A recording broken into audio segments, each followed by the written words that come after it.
اللہ اکبر.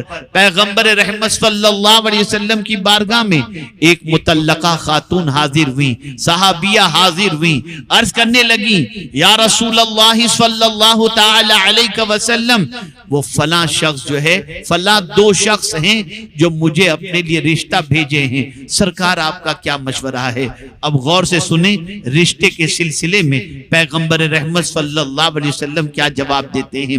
ارشاد فرماتے ہیں سنو, پہلا جو رشتہ ہے اس کی لاٹھی کبھی کاندھے سے نہیں اترتی, یعنی معاملہ یہ ہے وہ بیویوں کے معاملے میں پیٹنے والا آدمی ہے تو اس سے بچو, اور دوسرا کنگال ہے اس سے بھی تم نہ کرو. دونوں کے حوالے سے سرکار نے منع فرما دیا, اور پھر فرمایا اسامہ ابن زید سے تم شادی کر لو یا زید سے شادی کر لو. اس طریقے کا ارشاد آقا کریم صلی اللہ علیہ وسلم نے فرمایا. آپ اندازہ لگائیں پیغمبر رحمت صلی اللہ علیہ وسلم نے ایسوں کے ساتھ شادی سے بچنے کا حکم بھی دیا جو لاٹھی لے کر کھڑے ہوتے ہیں اور پٹائی کیا کرتے ہیں اپنی بیویوں کی, اور اسی طریقے سے پیغمبر رحمت صلی اللہ علیہ وسلم نے بالکل قلاش کے ساتھ شادی کرنے سے روکا. میرے پیارے آقا صلی اللہ علیہ وسلم کے پیارے دیوانوں اور خواتین اسلام, آج ہماری پوزیشن یہ ہے, میں بڑی معذرت کے ساتھ میری بچیوں سے کہوں گا, بڑی معذرت کے ساتھ خواتین اسلام سے کہوں گا, آج سے 50 سال پہلے کی سچویشن یہ تھی کہ اگر باپ اپنی بیٹی کا رشتہ کہیں کرنے کا ارادہ کرتا تو باپ اپنی بیٹی سے کہتا بیٹی فلاں لڑکا مجھے سمجھ میں آ رہا ہے, اس کا رشتہ تمہارے لیے آیا ہے, تو بیٹی تمہاری کیا مرضی ہے؟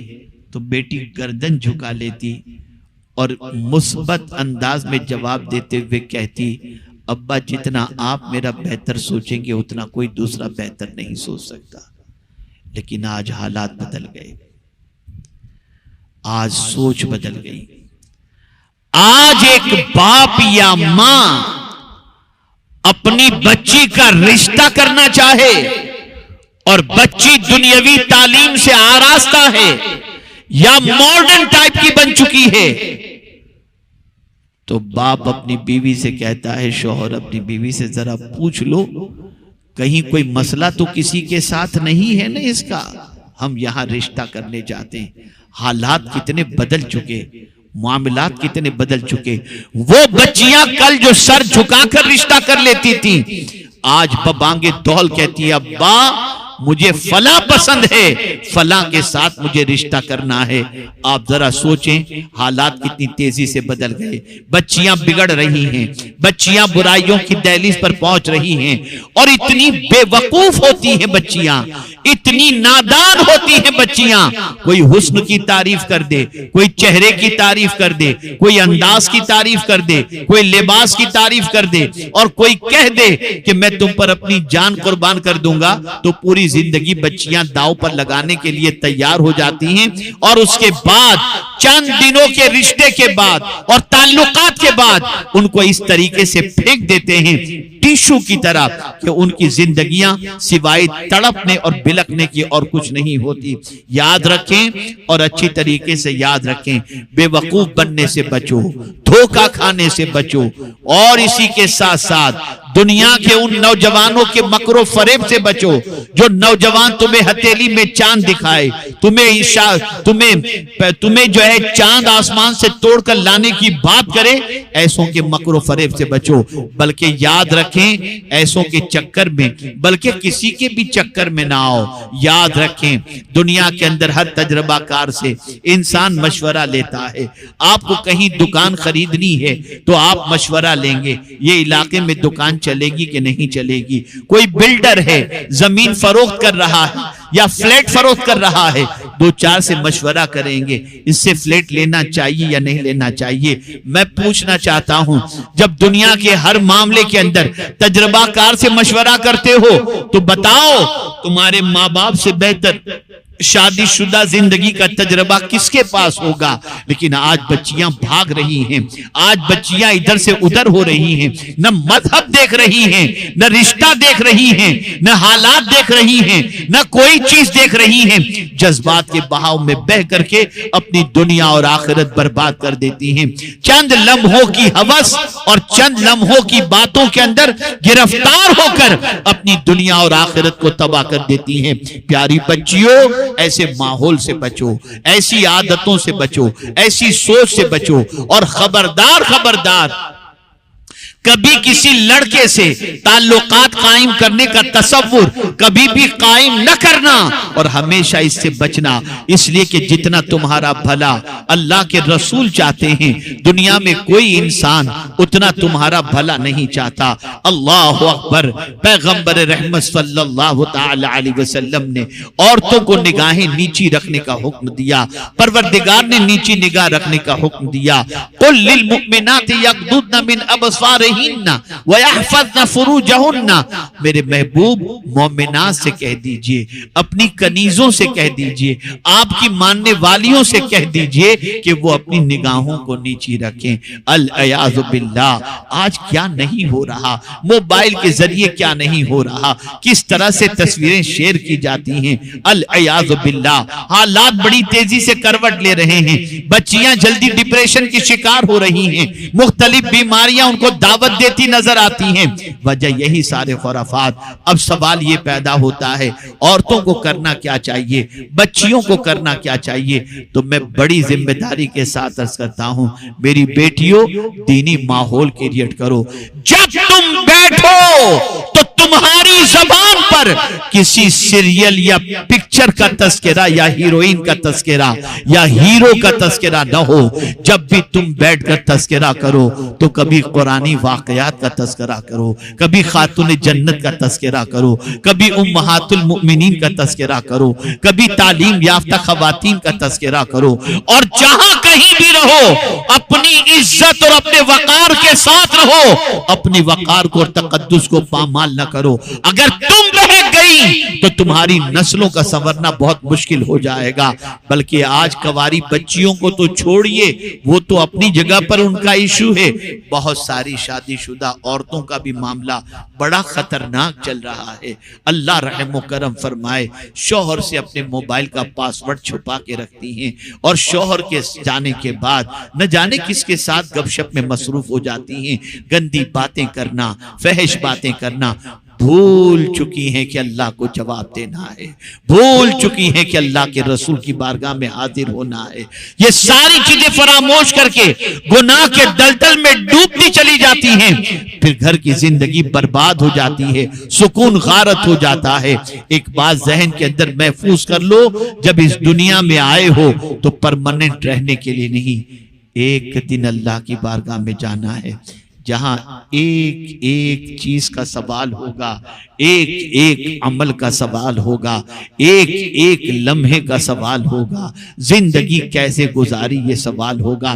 اور اگر وہاں پر تم کچھ کہنا چاہو گے بھی تو قرآن کہتا ہے الیوم نختم علی افواہہم، قیامت کے دن منہ پر مہر لگا دی جائے گی، کچھ نہیں کہہ سکو گے، بلکہ تمہارے ہاتھ بولیں گے، تمہارے پیر بولیں گے۔ میں پوچھنا چاہتا ہوں، کبھی اس قیامت کے مناظر کے حوالے سے اور وہاں کے خوف کے حوالے سے کبھی سوچا آپ نے؟ اللہ اکبر۔ اپنی سوچ کو تبدیل کرو، اپنی فکر کو تبدیل کرو۔ میں دل کی عطا گہرائیوں سے مدرسے آغائیہ صوفیہ کے ذمہ داروں کو، معلمات اور معلمین کو، اور ذمہ داروں کو اور ان طالبات کو ہدیہ تبریک پیش کرتا ہوں کہ جنہوں نے اس پرفتن ماحول کے اندر، وہ بچیاں جنہوں نے علم دین سے اپنے آپ کو آراستہ کیا، میں اللہ کی بارگاہ سے امید رکھتا ہوں کہ ان کی ذات کے ذریعے معاشرے کے اندر اصلاح سدھار کا ماحول پیدا ہوگا اور خواتین اسلام کے زیور سے آراستہ ہوں گی۔ آئیے میں آپ کو بتاؤں، کیا ماضی کے اندر صرف مرد ہی تعلیم یافتہ رہے اور انہوں نے ہی تعلیم کے ذریعے انقلاب پیدا کیا؟ نہیں، بلکہ میں آپ کو بتاؤں گا تو حیرت ہوگی، کیسی کیسی خواتین تھیں، کیسی کیسی اللہ کی بندیاں تھیں جن کی علمی صلاحیت کا لوگ لوہا مانتے تھے۔ اللہ اکبر۔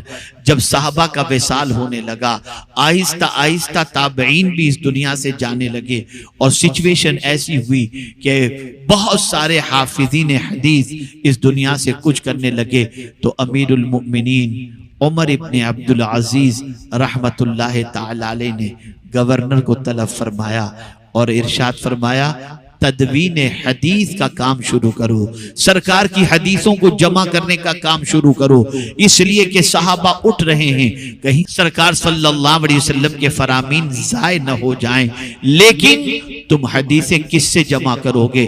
تو جانتے ہو عمر ابن عبدالعزیز علیہ الرحمت والرضوان نے ارشاد فرمایا عمرہ ابن عبد الرحمن، یہ ایک خاتون تھی، اللہ اکبر، تابعیہ میں سے تھی۔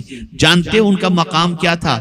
علم کے اندر اتنے اونچے مقام پر فائز تھی کہ بڑے بڑے لوگ ان سے مسائل دریافت کرتے، یہاں تک کہ خلیفہ وقت کو بھی اگر کوئی فقہی مسئلہ سمجھنا ہوتا تو حضرت عمرہ ابن عبد الرحمن سے سمجھتے تھے، اور حضرت عمرہ ابن عبد الرحمن وہ تابعیہ تھی جنہوں نے ام المؤمنین حضرت عائشہ صدیقہ رضی اللہ تعالی عنہا سے علم حاصل کیا تھا۔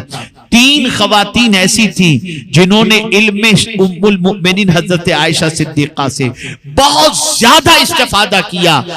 انہی استفادہ کرنے والیوں کے اندر حضرت عمرہ ابن سعد ابن عبد الرحمن تھی، بڑی جلیل القدر تابعیہ، علم کے مقام میں، علم کے سلسلے میں، ذکاوت کے سلسلے میں، ذہانت کے سلسلے میں بڑا اونچا درجہ تھا، اور ان کی روایات کو جمع کرنے کے حوالے سے حضرت عمر ابن عبدالعزیز نے فرمایا آپ اندازہ تو لگائیں اس زمانے کی عورتوں کے علم کا معاملہ کہ جن کے دور کو خلافت راشدہ کے دور سے یاد کیا جاتا ہے، وہ حضرت عمر ابن عبدالعزیز اگر تدوین حدیث کے لیے کسی کا نام انتخاب کرتے ہیں تو وہ حضرت عمرہ ابن عبد الرحمن کا پتہ چلا۔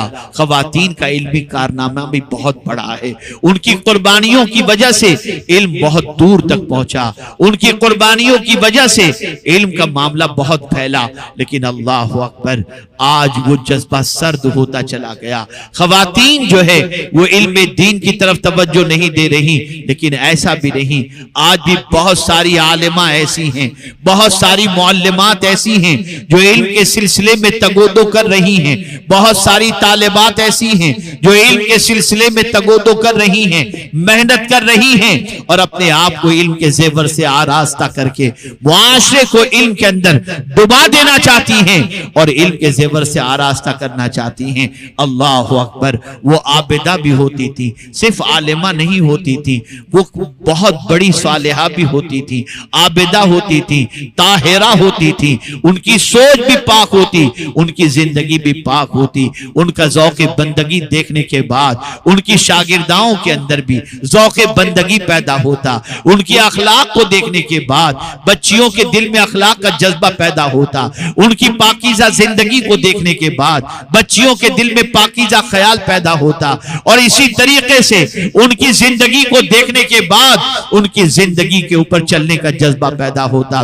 یاد رکھیں گناہوں کے راستے پر چلنے کے بعد دنیا بھی برباد ہوتی ہے اور آخرت بھی برباد ہوتی ہے، اور نیکیوں کے راستے پر چلنے کے بعد دنیا بھی سنور جاتی ہے اور آخرت بھی سنور جاتی ہے۔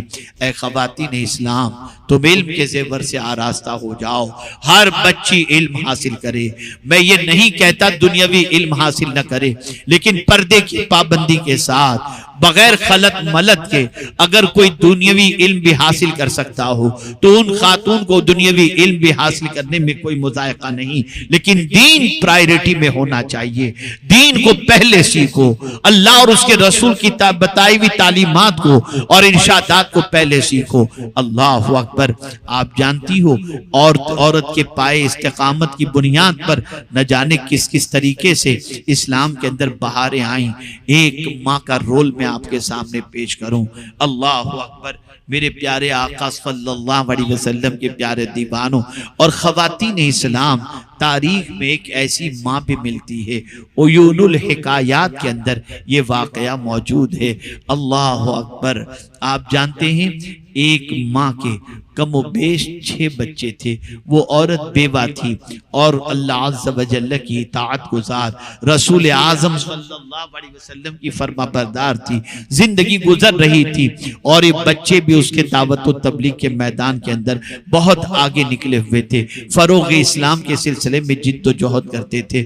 ماں اسلام پر اتنی قائم تھی کہ اپنے بچوں کے حوالے سے بڑی فکر مند رہتی تھی کہ ان کی زندگی بھی تابناک گزرے۔ آج کی مائیں اس سبق سے، اس واقعے سے سبق حاصل کریں۔ اللہ اکبر۔ ایک مرتبہ ایسا ہوا، عیسائی بادشاہ کو پتا چلا کہ جو ہے یہ فیملی اسلام کے سلسلے میں بڑی محنت کر رہی ہے، گرفتار کرنے کا حکم دیا، گرفتار کر کے لایا گیا، اور جب گرفتار کر کے لایا گیا تو جانتے ہیں آپ، عورت اور 6 بچے موجود تھے۔ سب سے پہلے بڑے بچے سے کہا گیا یہ خنزیر کا گوشت ہے، تم اسے کھا لو۔ اللہ اکبر۔ اس نوجوان مسلم بچے نے کہا جس چیز کو میرے رب اور اس کے حبیب صلی اللہ علیہ وسلم نے حرام فرما دیا میں اسے نہیں کھا سکتا۔ کہا نہیں کھاؤ گے تو تمہیں زندہ جلا دیا جائے گا، تمہیں قتل کر دیا جائے گا۔ اس نے کہا موت سے ڈر نہیں، آخرت میں رب کی بارگاہ میں شرمندگی سے ڈر لگتا ہے، اس لیے سنو تم جو چاہو کر گزرو، لیکن میں خنزیر کا گوشت نہیں کھاؤں گا۔ ماں کے سامنے جوان بیٹے کو شہید کر دیا گیا۔ ماں نے اللہ کا شکر ادا کیا اور یہ کہنے لگی اے اللہ تیرا شکر ہے کہ میرا بیٹا حرام سے بچ کر تیری رضا کی خاطر اپنی جان کو قربان کر دیا۔ دوسرے بچے کو بادشاہ نے بلایا، کہا دیکھ اسے کہہ دے کہ یہ خنزیر کا گوشت کھا لے، ورنہ تیرے پہلے بیٹے کا جو انجام ہوا ہے وہی اس کا انجام ہوگا۔ دوسرے بیٹے کے سامنے بھی خنزیر کا گوشت پیش کیا گیا، اس نے بھی یہی کہا کہ میں جان تو دے سکتا ہوں، حرام کو نہیں کھا سکتا۔ یکے بعد دیگرے 5 بڑے بچے اس کے شہید کر دیے گئے۔ اس کے بعد عیسائی بادشاہ نے کہا دیکھیے تیرا چھوٹا بچہ ہے، تیرا آخری بچہ ہے، اب اگر یہ بچہ اس کو تو سمجھا لے کہ یہ خنزیر کا گوشت کھا لے میں اسے آزاد کر دوں گا، تجھے بھی آزاد کر دوں گا، اور پھر تم جس طرح سے عیش و عشرت میں زندگی گزارنا چاہو میری طرف سے کوئی مضائقے کی بات نہیں۔ جا لے جا اپنے بچے کو اور تھوڑا سا سمجھا دے۔ ماں اپنے چھوٹے والے بچے کو لے کر جاتی ہے اور کنارے لے جا کر کہتی ہے بیٹے ایک بات تجھ سے کہنا چاہتی ہوں، بتائیے ماں کیا کہنا چاہتی ہو؟ ماں کہتی ہے بیٹے سن، تو جب بہت چھوٹا تھا نا، جب پیدا ہوا تھا تو بہت کمزور تھا، مجھ پر تیرے ڈبل حق ہیں۔ ہر ایک کے لیے قرآن کا حکم ہے کہ 2 سال دودھ پلانا چاہیے، لیکن تو اتنا کمزور تھا کہ میں نے دوسرے بچوں کو تو 2 سال دودھ پلایا، لیکن مجھے تیری طاقت کے بارے میں خیال تھا کہ تو کمزور ہے تو میں نے تجھے 2 سال سے زیادہ دودھ پلایا ہے۔ لیکن بیٹے آج میں سخت امتحان کے اندر ہوں، میں ڈر رہی ہوں کہ کہیں تجھے یہ خنزیر کا گوشت پیش کریں اور تو خنزیر کا گوشت کھا کر مجھے رسوا نہ کر دے۔ ماں کی بات یہ سننے کے بعد بیٹا کہتا ہے ماں میں تو ڈر رہا تھا کہ کہیں تم مجھے کنونس کر لو گی اور مجھ سے کہو گی کہ میں خنزیر کا گوشت کھا کر کے بچ جاؤں تاکہ تمہاری خدمت کر سکوں، لیکن میری ماں تم نے مجھے حوصلہ دیا ہے، ماں یقین رکھو میں حرام چیز کو نہیں کھاؤں گا۔ اللہ اکبر۔ پھر وہ بچے کو کہتی ہے جا بیٹے۔ جیسے ہی وہ پہنچا بادشاہ نے کہا سمجھا دیا تم نے اپنے بچے کو؟ خاتون نے کہا ہاں میں نے اپنے بچے کو سمجھا دیا ہے۔ بچے سے کہا بیٹے خنزیر کا گوشت کھا لو۔ بچے نے بہت جلال بھری آواز کے اندر کہا میں جس چیز کو اللہ نے حرام فرمایا اسے نہیں کھا سکتا۔ اس نے اس بچے کی چمڑی ادھیڑ دی، اس نے بچے کو زندہ کاٹا اور کاٹنے کے بعد بچے کو شہید کیا، خال اتار دی۔ ماں اپنے بچے کی یہ کیفیت نگاہوں کے سامنے دیکھتی رہی اور پھر اللہ کا شکر ادا کرتی رہی، مولا تیرا کرم ہے کہ میرا بچہ حرام سے بچ کر شہادت کا مرتبہ پا چکا ہے۔ اللہ اکبر۔ پھر اس ماں سے کہا گیا اب تو کیا چاہتی ہے؟ زندگی عیش کے ساتھ گزارنا چاہتی ہے تو خنزیر کا گوشت کھا لے۔ برجستہ اس ماں نے جواب میں فرمایا میرے 6 بیٹوں کو شہادت کا جام نصیب ہوا ہے، جس ماں نے اپنے بچے کو حرام سے اتنا بچایا ہو وہ ماں کس طریقے سے حرام کی مرتکب ہو سکتی ہے، میں اسے ہاتھ تک نہیں لگا سکتی۔ اس خاتون کو بھی شہید کر دیا گیا۔ انا للہ و انا الیہ راجعون۔ عرض کرنے کا منشا یہ ہے ماؤں کو ایک فکر تھی کہ بچے حرام سے بچیں چاہے اس کے لیے جان دینی پڑے۔ کیا آج ہماری مائیں اور ہمارے دور کی خواتین اپنے بچے کو حرام سے بچانے کے لیے اس طریقے کی کوشش کرتی ہیں؟ ارے حرام تو سوچو، نماز کے لیے اپنے بچوں کو تیار نہیں کرتی۔ بچہ نماز نہ پڑھے تو کوئی فرق نہیں پڑتا، بچہ قرآن نہ پڑھے تو کوئی فرق نہیں پڑتا، بچہ عبادت نہ کرے کوئی فرق نہیں پڑتا، بچہ لڑکیاں گھماتا ہو کوئی فرق نہیں پڑتا۔ اچھا بچہ تجھے کون سی پسند ہے؟ لا میں پیغام لے کر جاتی ہوں، العیاذ باللہ۔ ماؤں کی سوچ بھی بدل گئی، بچوں کی سوچ بھی بدل گئی، معاشرے کی سوچ بھی بدل گئی، بچیوں کی سوچ بھی بدل گئی، شادی شدہ عورتوں کی سوچ بھی بدل گئی۔ میں پوچھنا چاہتا ہوں صرف خاتون جنت کی کنیز کہنے سے کام نہیں چلے گا، بلکہ تم اپنے لیے اگر کسی کو رول ماڈل بنانا چاہتی ہو تو خاتون جنت کو بناؤ۔ اگر ان کے نقش قدم پر چلو گی تو قیامت کے دن کوئی تمہیں پناہ دے یا نہ دے، خاتون جنت کی چادر تمہیں اپنے دامن کے اندر چھپا لے گی اور پناہ خاتون جنت کی چادر میں نصیب ہو جائے گی۔ اور تو دین سیکھو، بچیوں قرآن سیکھو، بچیوں علم حاصل کرو، بچیوں با کردار بن جاؤ، با صلاحیت بن جاؤ۔ تم جہاں جاؤ بگڑا ہوا معاشرہ وہاں پر سیدھے راستے پر چلنے لگ جائے۔ تم اپنے بچوں کی تربیت کے اندر اتنی محنت کرو، اتنی محنت کرو، اتنی محنت کرو کہ ان کے دل میں گناہوں سے نفرت پیدا ہو جائے۔ اگر کوئی عالمہ ہے معاشرے کو سدھارنے کے لیے کوشش کرے، خود گناہوں سے بچے، گناہوں سے بچانے کی جد و جہد کرے۔ میں یقین کے ساتھ کہتا ہوں اگر کوئی اس طریقے کی کوشش کرتی ہے تو کوئی ناراض ہو یا راضی اس کی فکر مت کرنا، مدینے کے تاجدار راضی ہو جائیں گے، خاتون جنت راضی ہو جائیں گی۔ بس ایک آخری جملہ عرض کر کے میں اپنی گفتگو کو ختم کرتا ہوں۔ کیا وجہ ہے معاشرے میں نیک لڑکے نظر نہیں آتے؟ کیا وجہ ہے معاشرے میں نیک لڑکیاں نظر نہیں آتی؟ سب سے بڑی وجہ اس کی یہ ہے آج اچھی مائیں نہیں رہ گئیں۔ میں نے ایک مفکر کا جملہ وادی نور کے اجتماع میں خواتین کے میں نے کہا تھا کہ ایک مفکر کہتا ہے تم مجھے اچھی مائیں دو میں تمہیں اچھی قوم دوں گا۔ اللہ اکبر، مائیں اچھی ہوں تو قوم اچھی ہو جایا کرتی ہے۔ ماؤں تم سدھر جاؤ، خواتین تم سدھر جاؤ، عزم کر لو۔ اللہ اکبر، پہلے تو سچویشن ایسی تھی کہ مائیں اپنے بچے کو گود میں بٹھا کر کے تلاوت کیا کرتی تھی، ایک طرف گود میں بچہ ہوتا، ہاتھ میں قرآن شریف ہوتا۔ لیکن آج پوزیشن یہ ہے بچہ کام والی کے سپرد ہے اور ماں بیٹھ کر ٹی وی دیکھ رہی ہے، سیریل دیکھ رہی ہے، پکچر دیکھ رہی ہے۔ العیاذ باللہ، بدلو اپنی سوچ کو، بدلو اپنے افکار و نظریات کو۔ اسلام تمہاری طرف دیکھ رہا ہے، ٹک ٹکی لگا کر دیکھ رہا ہے۔ کوئی خاتون جو مرد خاتون جو میدان عمل میں قدم رکھ کر معاشرے کے بگڑے ہوئے حالات کو سنوارنے کی کوشش کرے؟ بس ایک پیغام میں دینا چاہوں گا، میری بچیوں جو غیر شادی شدہ ہیں وہ علم حاصل کرنے کے بعد اتنی با عمل بن جائیں، اتنی با پردہ بن جائیں، اتنی اللہ اور اس کے رسول کے فرما بردار بن جائیں کہ تم کہیں بیاہ کر کے جاؤ کسی گھر کے اندر تو تمہاری وجہ سے گھر والے بے نمازی ہو تو نمازی بن جائے، گھر میں قرآن کی تلاوت نہ ہوتی ہو تو شروع ہو جائے، بے پردہ ہو تو با پردہ بن جائیں۔ اللہ اکبر، ایسی بہت ساری بچیاں ہیں جو بیاہ کر سسرال جاتی ہیں تو پورے خاندان کو نمازی بنا دیتی ہیں۔ آج تمہارے رول کی اسلام کو بہت ضرورت ہے، آج تمہارے کردار کی اسلام کو بہت ضرورت ہے۔